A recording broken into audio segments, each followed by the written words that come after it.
Welcome to the Athletic FC podcast with me, Akinwolere. Another home defeat and a flat performance against Chelsea, but Tottenham are fifth in the Premier League, having finished 17th last season. So are Spurs improving under Thomas Frank? In with us for this one, we've got Adam Crafton. We've also got a Tottenham Hotspur writer, Jack Pitt-Brooke, as well. Jack, a defeat to Chelsea is never good news for a Spurs manager, but how damaging is the nature of Saturday's loss for Thomas Frank? Yeah, I think it's the performance that is more damaging than the defeat. Tottenham have a pretty bad record against Chelsea in recent years. It's no surprise that they lost this game. I think the real issue is the fact they didn't really do anything in the game at all. They made no impression on it. They were completely insipid. I think they finished with an XG of 0.05, which is one of the lowest recorded in years. And I think it really brought home questions that Spurs fans have been having about particularly the creativity at home, which have been pretty poor over the course of this season so far. Obviously, the league table position is fine, the away record is very good, but there's some very serious questions to answer concerning the home form and the creativity at home that Frank is going to have to come up with answers to. Well, one of the talking points of the game was the post-match reaction of Jed Spence and also Mickey van der Ven blanking Frank on their way off the pitch. Well, Thomas Frank played it down. Let's hear what he had to say post-match. I think that's one of the small issues. We have Mickey van der Ven and Jed Spence that doing everything they can, and I think they perform very well so far this season. Everyone is frustrated. We do things in a different way, so I don't think it's a big problem. Yeah, Adam, I've been wondering whether this has been blown completely out of proportion here. Like, literally, social media is awash with this clip, right? I mean, can we read into what happened? Or for me, is it the context of the game that actually leads to all this scrutiny? Because I don't know what happened there, and neither do you. Well, I guess it's the fact that Frank kind of turns around and stares that I think lends it kind of that curiosity. I was watching NBC in the States yesterday. I think Gary Neville actually they kind of did this very close zoom in of it. And it looked more as though it was potentially a Spence issue that Van der Ven may have been like caught in the crosshairs of, rather than sort of both of them. But ultimately, it could be so many different things. It could have been something that Frank had said from the sidelines at some point in the game. It could have been, Frank saying, go and clap the fans, and Spence just coming back at him and saying, I've already done it. It could be so many different things, or it could be emblematic of some sort of wider issue between, the players and the coach. But I mean, we are getting into the realms of like lip reading and body language experts and all of that sort of stuff, which, is kind of perfect for Twitter in 2025, I guess. Yeah, you're spot on. Is this sort of the scrutiny that Thomas Frank will have to start facing now, Jack, managing a team like Spurs compared to a team like Brentford, that microscopic view on why on earth are they playing so badly right now, at home especially? Oh yeah, I mean this is one of the biggest things that a manager has to deal with when they go and take a job at a much bigger club in the way that Frank did this summer, is that there's far more attention on stuff like this. Nobody, I think, would have cared if this sort of thing had happened with Brentford. Obviously, you're in front of the media all the time as a manager of a big club. Thomas Frank's got another press conference happening, I think, basically right now or in the next few hours before they play Copenhagen in the Champions League on Tuesday night. He will have to, even if he doesn't think this is a big deal, he will have to answer hundreds of questions about it this week. And it will always be there as something that people will come back to and ask some questions about. I broadly agree with Adam. It's very difficult to know exactly what happened here. And I just don't think that this particular clip, or even what it points to, is nearly as damaging to Frank as the football that was played. Like the fact is, Tottenham played 90 minutes of appallingly bad football against Chelsea on Saturday. And that is what is causing Thomas Frank questions, much more serious questions than whatever may or may not have been said between Mickey van der Ven and Jed Spence at the end of that game.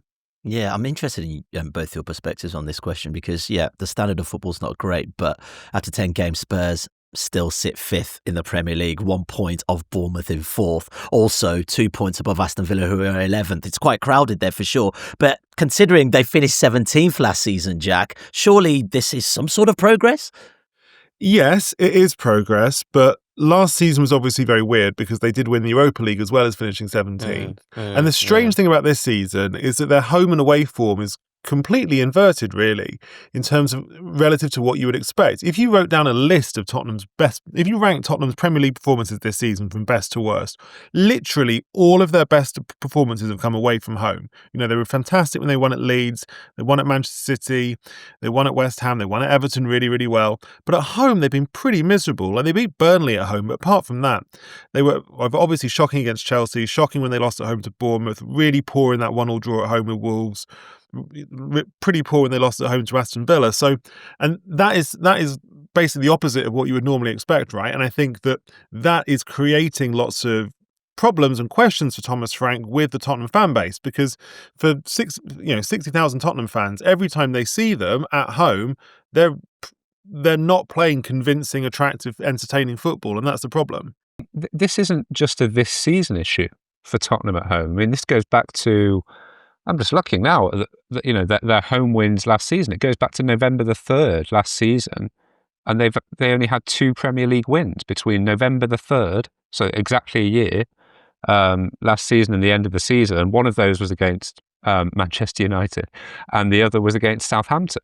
So this is clearly an issue that has kind of riddled the club for a very long period of time now, that Frank needs to work through, but it doesn't seem to be something that is particular. And I'm talking about Premier League home wins, but that is pretty extraordinary as a record for a Big Six club. And it feels, just because they seem to lose every game last season, it didn't seem to maybe have as much of a national conversation around just specifically the home form. But Jack, what do you think those factors are? Is it the profile of the players? Is it the connection between the fans and the team? Is it the atmosphere in the stadium? Or what do you see as being the cause of it? Is it that they can't break teams down if they come and sit in? Or what do you think? Yeah, it's amazing, really. They now have, over the course of the last year, Tottenham have played 20 home Premier League games and taken 16 points from those 20 games. That is the worst record out of all the teams who've been in the Premier League last season and this season. West Ham, over that period of time, everybody knows what an easy place to go the London Stadium is.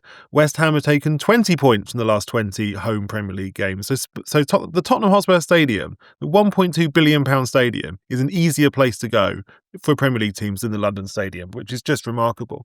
In terms of why, well, I think there's quite a few factors at play. Clearly, Tottenham had a really bad time in the Premier League in the second half of last season, so that's a big influence. Postecoglou was very clear; they prioritised the Europa League over the Premier League.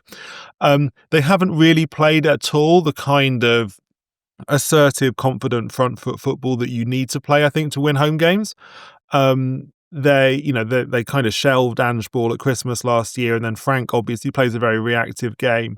So that's a factor too. I also think there are some characteristics which are distinct to the stadium. So it's not an intimidating place to go. Like, it can on a good night be noisy, but generally I think away teams find it quite comfortable. Like, if you speak to people at away clubs, they will as in clubs who've been to play at Tottenham as the away team, they'll come away and say it's the biggest and nicest away dressing room in the Premier League. Like, there's no kind of edge to the atmosphere, although frankly that is true at lots of Premier League grounds nowadays. So it's not a Tottenham distinct issue. I think they face a lot of the similar problems that other Premier League teams face in terms of atmosphere, which I think are obviously connected to things like ticket prices and demographics. So lots of those are like consistent Premier League problems, which lots of other teams face. But I think if you put them all together, it's created this situation which is almost kind of self-perpetuating, right? Because players as players lose confidence playing at home, fans lose a bit of confidence coming to the ground as well. And when you connect those two things, it's a kind of it becomes a bit of a cycle, which means that fans arrive to the ground with less confidence, players arrive to the ground with less confidence. And now, like when going to a Spurs home game, there doesn't really seem to be much confidence at all that they're going to get a result. And this has been borne out this season where they've been pretty poor. And I think the really worrying thing about a lot of these home games is even when they take the lead, it's not like they're just like they face a low block and can't find their way through. They took the lead really early on against Aston Villa. They took the lead early on against Villarreal. And against Villarreal, they clung on and won 1-0. Against Aston Villa, they won. They lost 2-1. But in both circumstances, it wasn't like there was no kind of atmospheric lift-off after that early goal. Like the atmosphere goes flat pretty quickly, and that's a big problem to solve. Yeah, one of the things I'm interested in is, we keep talking about Thomas Frank, Adam. Spurs' record against Chelsea, in their last 10 meetings, they've only beaten them once. I mean, at what point do we start asking ourselves what these players are also doing on the field? Even from the Postecoglou era to this era right now, you've still got similar outfit when it comes to player and personnel on that field. Yeah, Chelsea have got better players. I mean, that's the other part of this conversation. I mean, Chelsea are a better team. Despite, the inconsistency that they have, I think Chelsea's ceiling is a lot higher than Tottenham's ceiling at the moment. Jack obviously watches Spurs more regularly, might disagree with that. I think there does also, I know it's now a couple of years since he left, but I think Tottenham are still a team in transition post Kane, post Son, trying to kind of find those new real heroes. And if you also take out the fact, Maddison, probably one of the most creative players, is missing for much of this season. I think that has an impact. Take into account, I know he wasn't a player, but the Daniel Levy stuff that went on. I think it all contributes to a feeling of a club that is in flux. I think their transfer window in the summer, which obviously Levy was partly responsible for, was pretty poor, to be honest. Was there a reason that a lot of other clubs weren't in for Kudus? A lot of other clubs in the Premier League had money to spend. They didn't go for him. Was there, you look at some of the other high-profile signings, like, Solanke, going back a year or so, that's been okay. Like, it's not been incredible, amazing. Xavi Simons just hasn't really got going at all yet. So, you look back to them missing out on Adey, and you wonder whether that could have been a spark that just kind of had that, taking a real kind of established Premier League player. I think that would have helped a lot. So I think there is a personnel issue, for sure. And then you also bring into the fact some stuff that is not uniquely Tottenham. So, I think one of the reasons why at the moment you have this clutch of clubs all on around 16 to 18, 19 points is you've got more teams in the Premier League this season than ever competing in Europe. And I think the burden of that, the kind of fatigue that comes into that 3 times a week routine, I think does lend itself to inconsistency. There's barely a team really, apart from Arsenal, that hasn't been podcast worthy in some week this season, right? Because there has been, there's been a terrible Chelsea performance, last week against Sunderland. I'm sure Chelsea fans will mention others. There's been a terrible Liverpool weeks. There's been terrible Villa weeks. Newcastle have been all over the place. So I think some of this is a broader trend, and some of this is specific to Tottenham. They're very, very reliant on set pieces. They are good at set pieces, but I think that the set pieces basically have to carry too much the burden of Tottenham's attacking plans. A big part of that is obviously the individuals available to them. As Adam says, without Maddison, Maddison's injured, Kulusevski's injured. They're the 2 most creative players. Solanke hasn't started a game this season, who is I think he started really well last season before struggling with injuries, but he's definitely better than Richarlison. They've been too dependent on Richarlison this season. He's been pretty poor recently. So I think there is a clear ceiling to how good they can be placed by the ability of the players they've got available. Like the attacking players they've got available to them at the moment are just not very good. Like there's no way around that.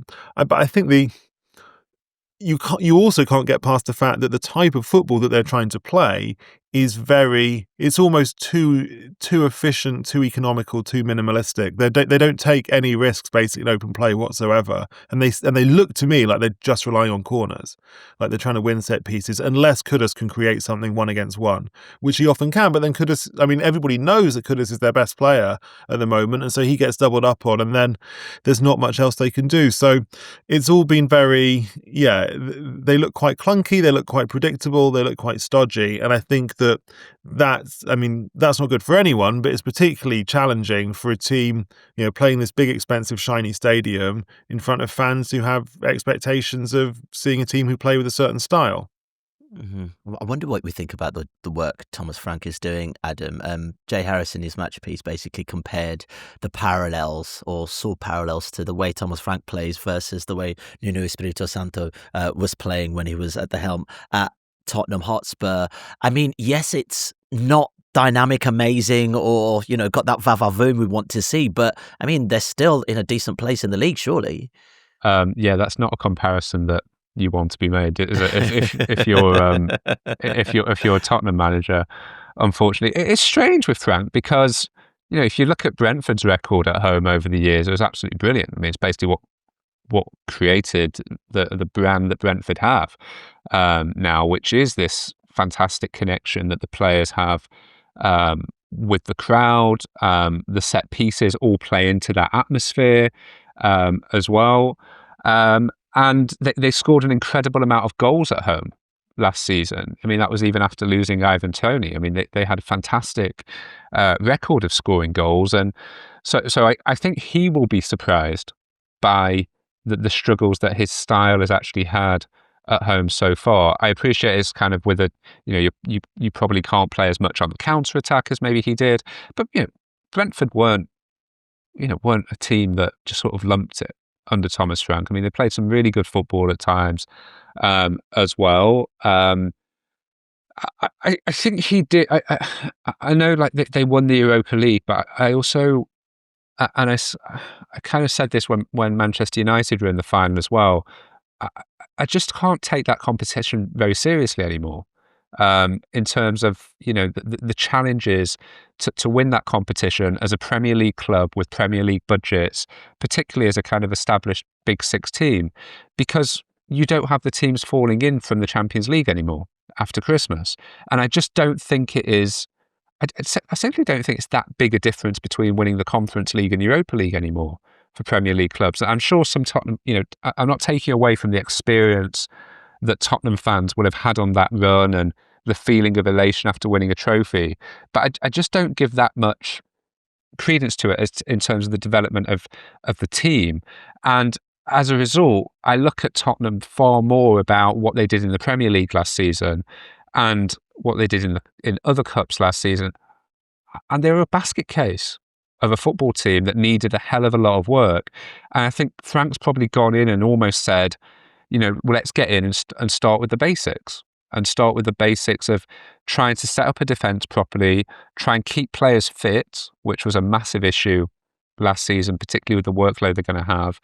And let's just try and get to a point where if by Christmas we're just about in line in terms of where we need to be points-wise, and try and build from there bit by bit. And that is creating some uninspiring performances, but I also think they've had some really good results away from home, which is a bit of a contradiction. Again, I don't think the performances away from home have been fantastic, apart from maybe the City game, but they're getting results. So I think it's a really tricky one at the moment. I do think it's far too early to be judging Frank. It's only 10 Premier League games, and I think he deserves quite a lot of goodwill given what his inheritance was.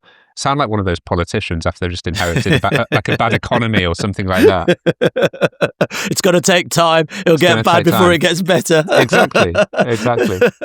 But yeah, Jack, should we be looking at this through a different lens? I mean, Europa League, one thing, but the league form was actually not great at all.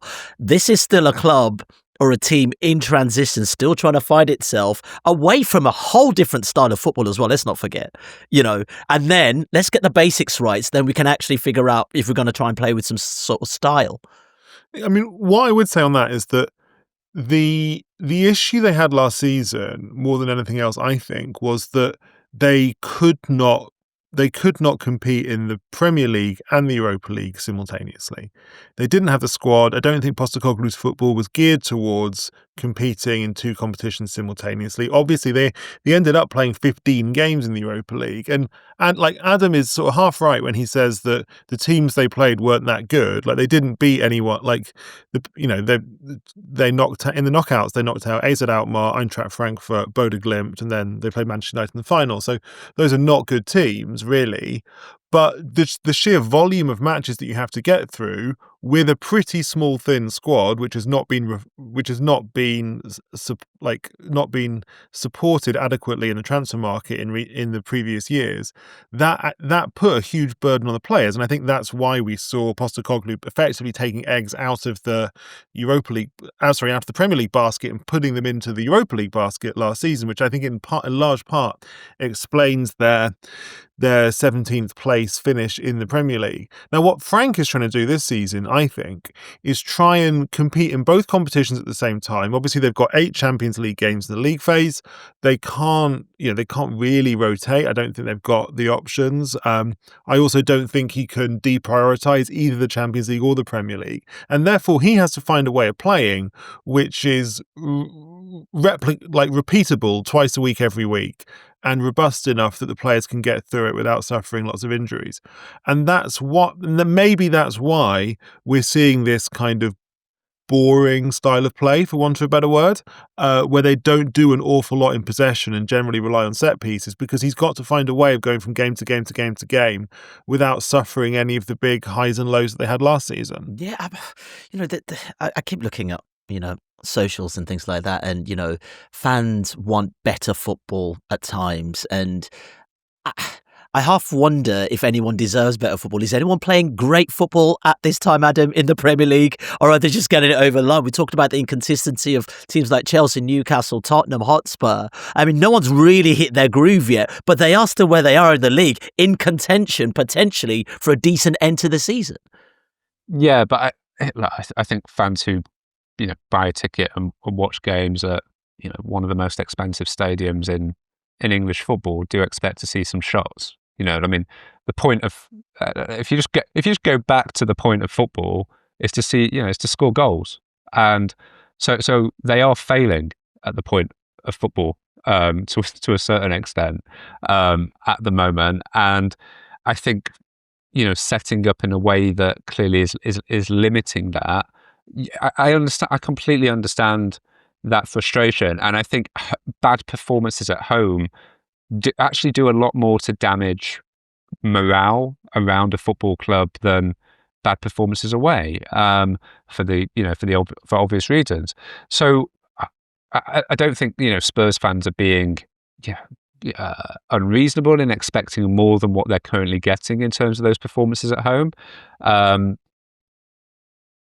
And then you also have that kind of historic thing with Tottenham, which is like we expect the teams to play in a certain style with a certain level of ambition. You've had those issues with previous coaches like Mourinho and Conte and Nuno, where these managers who are kind of perceived as, probably less so Nuno, coaches that are seen as like win now managers. And Jack can probably speak better to this, but the way the executive has changed, where they've basically come in and said we're ready to win, as though no one had ever thought about that at Tottenham before, and clearly have that aspiration now under the Lewis family where they want to kick on. So I think there is all these things tying into an enhanced expectation for Tottenham at the moment that's not being delivered. But then equally, the flip side of that is 3 or 4 weeks into the season, Thomas Frank was getting a lot of praise for being pragmatic, for being someone who can play different styles of play, someone that's not tied to an ideology or a philosophy in the way that we've seen that has almost been a requirement of coaches across the Premier League over the past few years. So there's all these different contradictions going on at the same time. So Copenhagen come to Tottenham Hotspur Stadium on Tuesday before Manchester United on Saturday. Jack, having already gone out of the Carabao Cup and suffering back-to-back defeats, how crucial could this week ahead be for Thomas Frank asserting his authority, but also picking up points in a stylish way, dare I say it? Well, I think both. I think the Copenhagen game is a must-win. I think that when the Champions League schedule was drawn, it was clear, like anybody would have targeted this game, and then December's home game against Slavia Prague as must-wins. I think that if they can win those two, then they'll be in a good position. And then I think Manchester United on Saturday is a huge game, but I think if they could escape with a draw, that's maybe a good draw, is maybe not the end of the world. But they can't lose. They absolutely cannot lose to Manchester United on Saturday, just because if they do, then all the stuff that we've been talking about this week about their home form, about their the worst home form in the country, an easier place to go than the London Stadium, all of that will just be multiplied and multiplied throughout the international break. Like Manchester United, as Adam said, Manchester United are one of the very few number of teams who Tottenham managed to beat at home last season. I actually think United are probably better now than they were back then. Twice.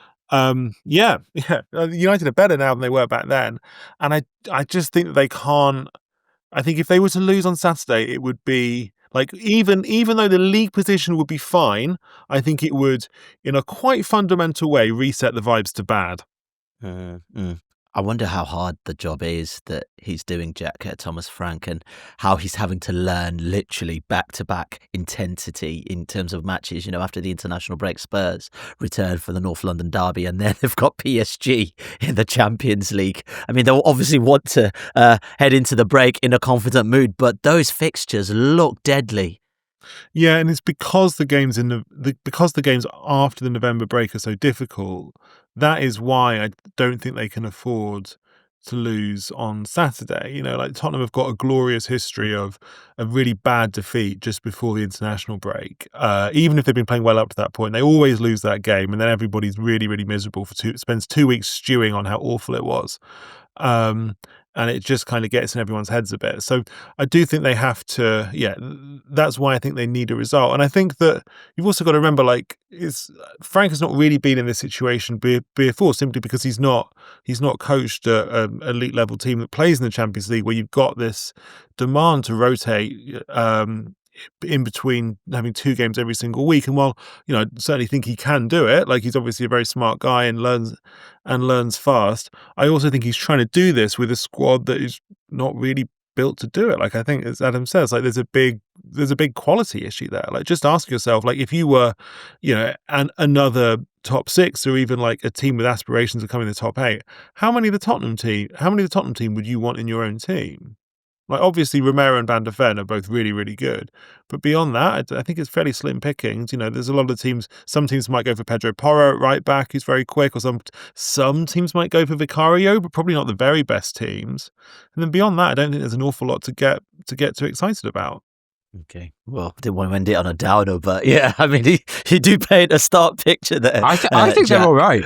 I don't think they're that bad. I don't think they're that bad. I think they're fine, and I think they will probably be able to come, I don't know, 7th maybe. I think at the start of the season, I thought 7th or 8th would be about par for them. I still think they could easily come 7th or 8th.